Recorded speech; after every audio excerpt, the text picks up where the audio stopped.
A key component of your overall wealth generation from property investment comes from value adding.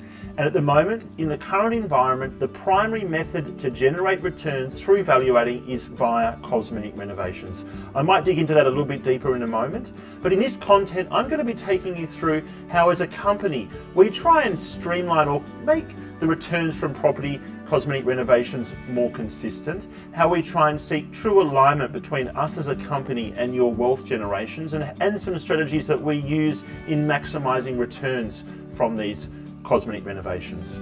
So let's begin. Firstly, I might just make the point that at the moment in 2021, we've obviously gone through a period of dramatic change in property investment. It is consolidating now in a very strong inflationary period, a growth cycle in property. What we are seeing though are building costs fluctuating dramatically. We've got the government stimulating the economy through property as a primary vehicle, stamp duty concessions, building concessions, renovation concessions. This is causing a dramatic focus in onto the construction industry. So in Perth alone, going into Christmas, 4-bedroom, 2-bathroom home construction for a first home buyer builder was $62,500. At the same time, from November 2020 through till now, early 2021, mid 2021, we've seen a $90,000 increase in build costs. So this is a dramatic change. We've also seen shortages in materials, so timber shortages across the country. Fluctuating build costs cause us concern as a company. Our clients have exposure.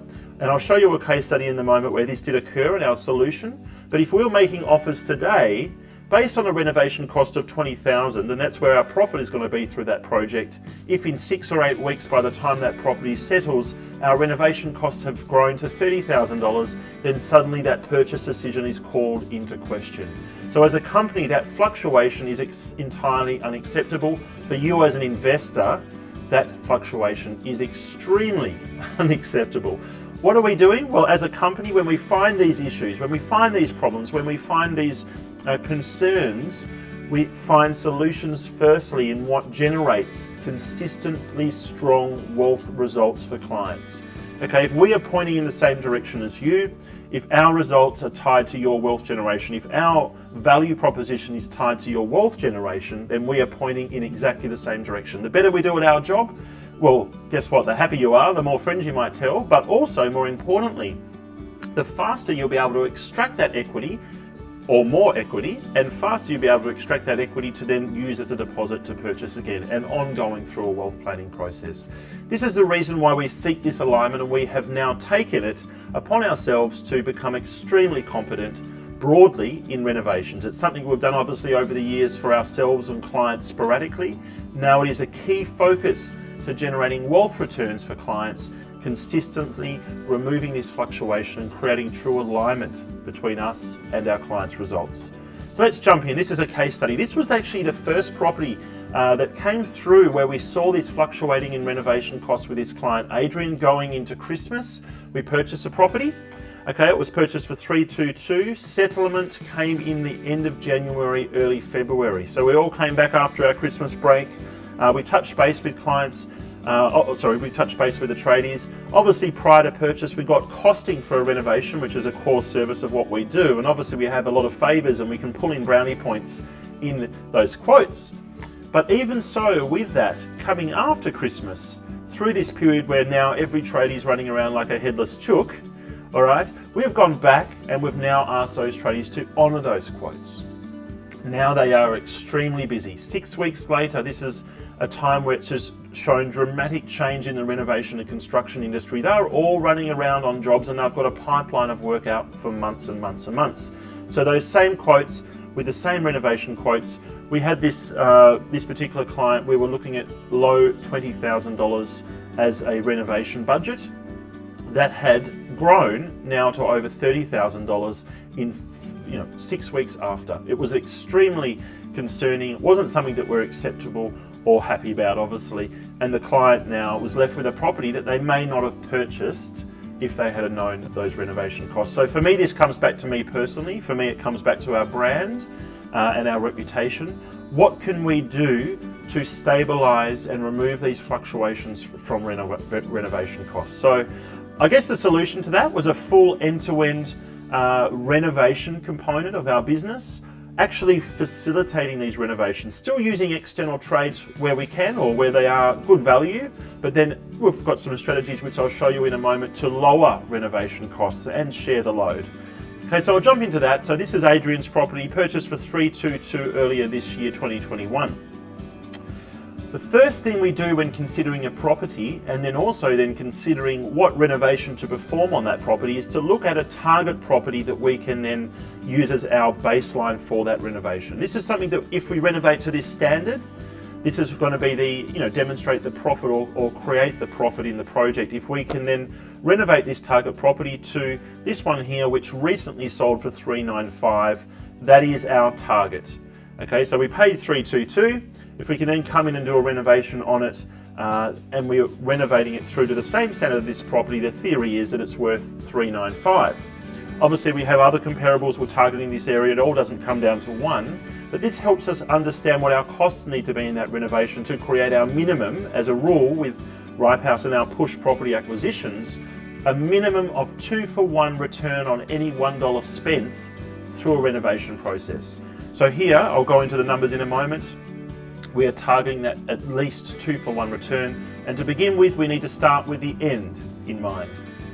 So this is going to dive into the numbers really quickly. I don't want to get too far into the details in this content. This is the overall numbers for Adrian's property here in Southeast Queensland. So purchased for $322. Sam, our in-house senior registered valuer, saw the property at $330 on purchase. So $8,000 there as the P in the push property. We saw the renovation overall on this property costing just over $25,000, so $27,200. This was a kitchen, bathroom, floors, paint, new door, external landscaping, and some plumbing bubbler work outside. All right, so the uplift in value with that target property in mind, there at $395, was $37,800. So we spent $27,200 on top of our $330 value on purchase, to then have an uplift of over 2-for-1 return with a $37,800 uplift in value from renovation. That's the U in our push property. Rent received. So this property was rented on the first open home. We had 12 applications. Adrian's really happy because we originally had it listed on the Wednesday for $360, and I said to the property manager, I don't think so. Let's go for a little bit higher on this property. We've done a great job on the renovation. Everyone's happy. We put $390 on it. We still had 12 applications on the Saturday. Adrian, the client, is happy. Property manager is feeling a little bit sheepish, I guess, but to be honest, I'm kicking myself a little bit because we probably could have got $400 to $410. So knowing that with the next client we've purchased in the same area, we've moved the bar.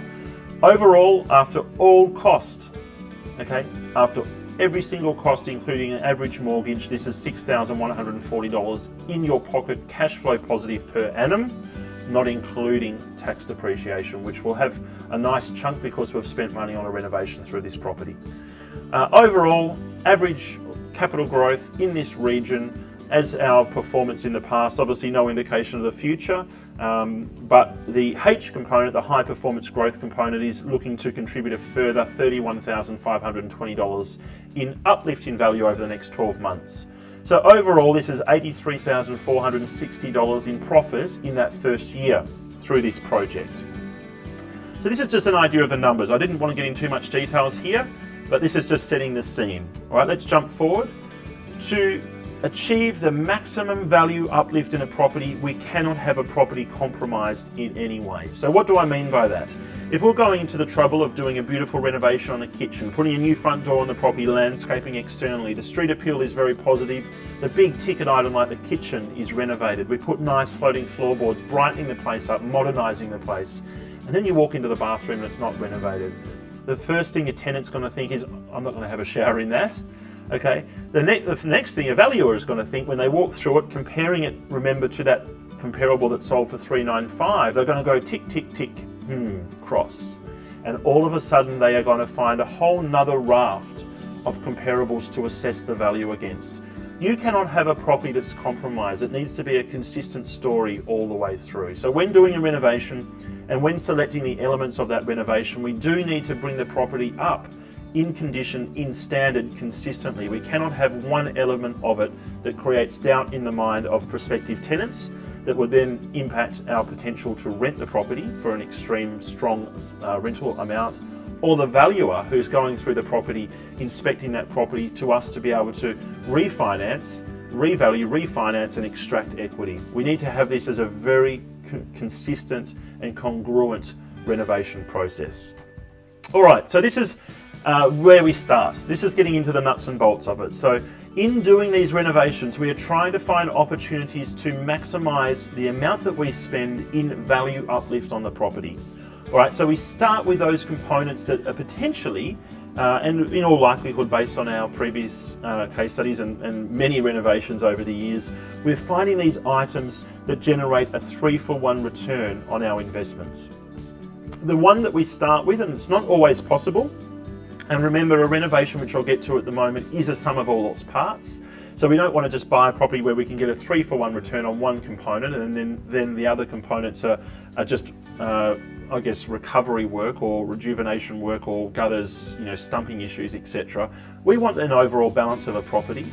But starting here, we want to look at those items or find properties, or at least consider these items in properties that we have just purchased to generate a 3-for-1 return on our spend. So these are actual floor plans, this is actually a floor plan from a client's purchase. So we can come in here to the rumpus. This rumpus was once previously a garage, and you have to be careful with the zoning in some locations about having council approval for these properties. But this rumpus room is to be converted into a 4th bedroom, and the laundry with plumbing already there is to be converted into an ensuite. Now this is actually an external exit, so this is not a simple one, just straightforward like this. We actually need to create another room here, okay, a very small room, create another external exit here, and then another doorway here from dining into rumpus to create this as a 4th bedroom. Okay, there is also an argument on this one to create this little landing external room area here, put the French laundry in here, washer dryer unit all in one, and then box in this area here to make it a walk-in wardrobe. So walk-in wardrobe into ensuite, okay, and dining doorway into 4th bedroom. This is a parent's retreat. This is a 3-for-1 return on investment every day of the week. Also, so this is obviously a larger spend, $20,000 overall for all of these works, if not slightly more, quite a substantial chunk. Really contributing strongly in value in this particular area. This is another example though on this same floor plan where this is a smaller spend, if it's a weight-bearing wall, $4,000, to really open up the living and dining areas. Open this wall up through here, it really freshens up and modernizes the floor plan and the perception of the property. This might be a $1,000 non-weight bearing or removal of an archway, which modernizes a room. So it's non-weight bearing addition, $1,000, $1,500. That is a 3-for-1 return on investment. So any additions or legitimate removal of walls or opening up floor plans or conversion of bedrooms or usage is a 3-for-1 return on investment in many cases. So what are some others? Wall removal, sorry, I've just covered that. Landscaping work, usually quite cost effective. New doors, landscaping, just general tidy ups. Really does add to the overall appearance and that street appeal of a property, and cheap, big bang for your buck. Floor resurfacing. So these are 2 examples of polishing floors and installing floating floorboards. We always use the same white wash floating floors to brighten up a place. These are good bang for your buck, $4,000 to $5,000 to resurface the floors across a general 3 to 4 bedroom home in Australia. This is adding, to the perception, $10,000, $12,000 in value every day of the week when done in line with other components of the property. Remember, there's no point in doing these floors if you haven't got a new kitchen or a bathroom. It does add these very strong uplifts in value in a congruent renovation project. So we're looking for these primarily 3-for-1 return on investment renovation items firstly, but we cannot force things. All right, we only do work where the original is in poor condition. So there's no point doing a kitchen if it's in pretty good condition as it is. All right, we're going to overpay. We've probably paid for the privilege of that renovation already when we've acquired that property by the price. To come in then and to rip it out and to put something else new in for a slight uplift in value is an absolute waste of time. So we have to be budget conscious, obviously, and we cannot overcapitalize on individual line items. We have to protect our return on investment from each line item on a renovation. All right, so we're only renovating when in poor condition. These are some great examples in that towel guy, in the property example before. Not towel guy, sorry, Adrian. The client's name is our Adrian. These are some beautiful examples of 2-for-1 returns on investment. So, generally we are looking to spend $1, make $2 from a kitchen and a bathroom reface or refit. We can do a reface where possible. This one was extremely dated. We did a full refit. In a bathroom, we can sometimes use your tiles, tile over, rip out vanities, tile over floors. This is a reface. If that's going to protect our 2-for-1 investment, if the underlying bathroom is good enough, we can do that. If not, we have to do a refit, and only if we can generate that type of return that we require. Internal and external repainting and weight-bearing wall removal are 2-for-1 return on investment. So non-weight-bearing wall removal, generally a 3-for-1. Weight-bearing wall removal, generally a 2-for-1 return on investment. Now we're getting down to the 1x return. So if we had a choice, we probably wouldn't spend the money. There's no point spending $10,000 to add $10,000. That capital is better allocated in other areas, potentially using as a deposit to buy another property. But generally these 1x return on renovations are for restoring that property to a tenantable condition or making a congruent renovation story, a congruent property condition. So asbestos removal where required, not going in and touching walls there where it's not needed, but if it's behind tiling in bathrooms, removing that. Gutters, roof leaks, etc. This is not generally adding to the wow factor of the property. It's just returning to a strong condition. Switchboards and electrical, it's just returning it to a tenantable position or a stable property. Floor leveling and restumping. So these are items that you might spend a few $1,000s up to quite a few $1,000s just to get a property that's in a condition that allows you to, as a blank canvas, to really add nice, strong return on investment renovation items too. Right, but we need to do these to create that congruency across the renovation. Let's move forward. A renovation is a sum of the parts. We can't just go in and do all 3-for-1 return on investment renovation items. It's a combination of all, and it really does come down to a close conversation with us to make sure that we have that congruency across the renovation. We are doing all those 1-for-1 return items that we need to form that blank canvas to then build upon. All right, and then do as many of those 2 and 3x returns as we can. All right, so standard specifications. This is not all about saving money or getting things done for the lowest price possible. We have to put a renovation project into the market at a very good standard for that area. We want a premium product. That's where the profits lie, okay? The more we spend, sometimes the more profit we can return, and that's where people start acting with emotions. People start classifying this property, including the valuer and other tenants, as the best in the area. We're not looking at over-capitalising. We have to be very sensitive, so we're not silly here. But just simple things like bulkheads above wall units. So instead of a wall unit there and the blank space of wall above that, we're having that extended up to the roof and then nice cornices around that. It finishes off beautifully. Costs around sort of $400 a kitchen.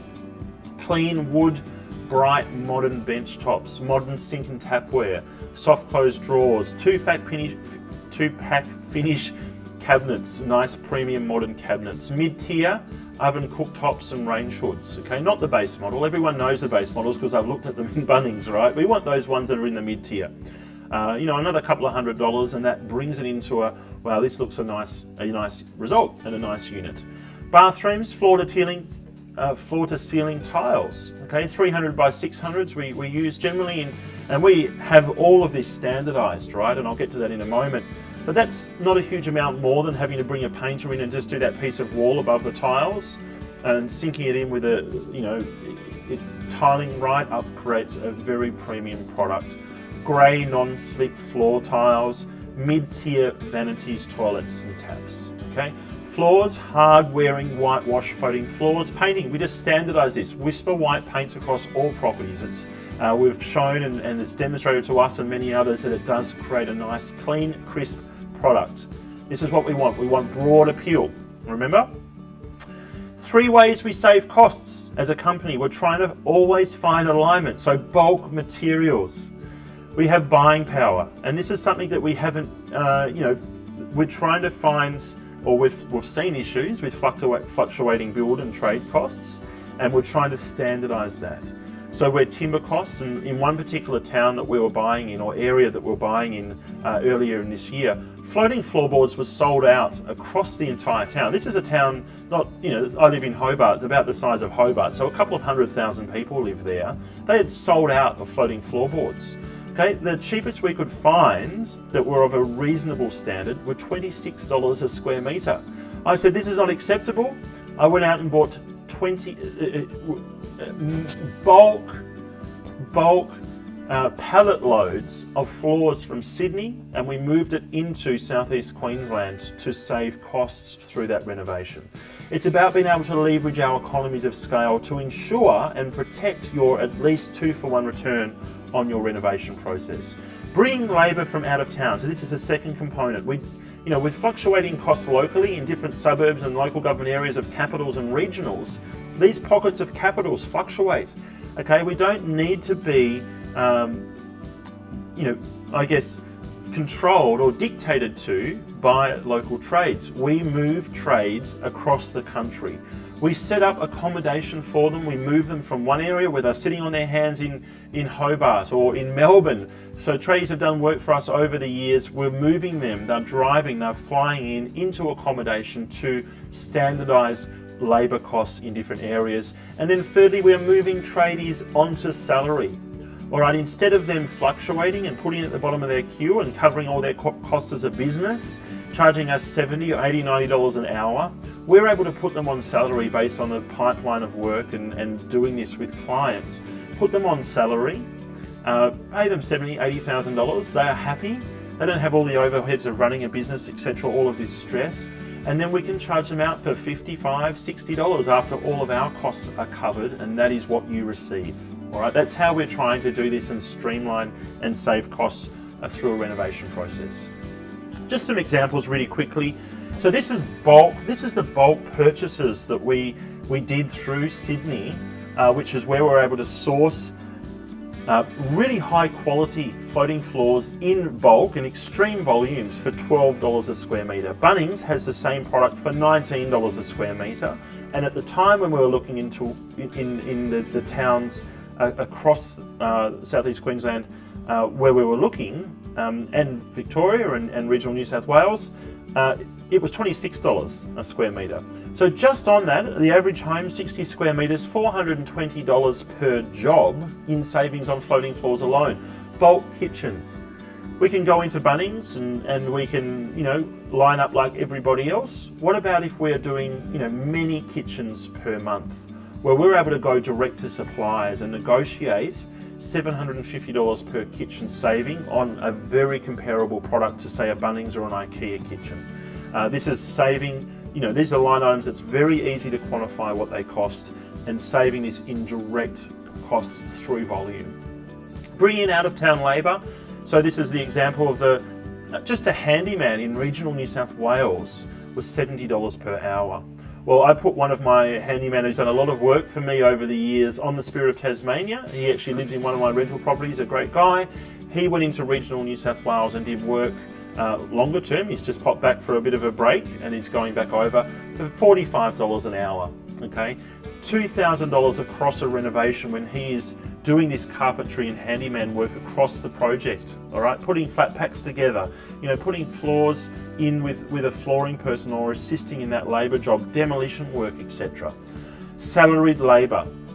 All right, so we've hired Paul, Thomas, Mark, all on the ground in different locations in southeast Queensland as an example, and other tradies across the country at lower cost per hour because we can put them on salaries. They're happy and we're happy and clients are happy.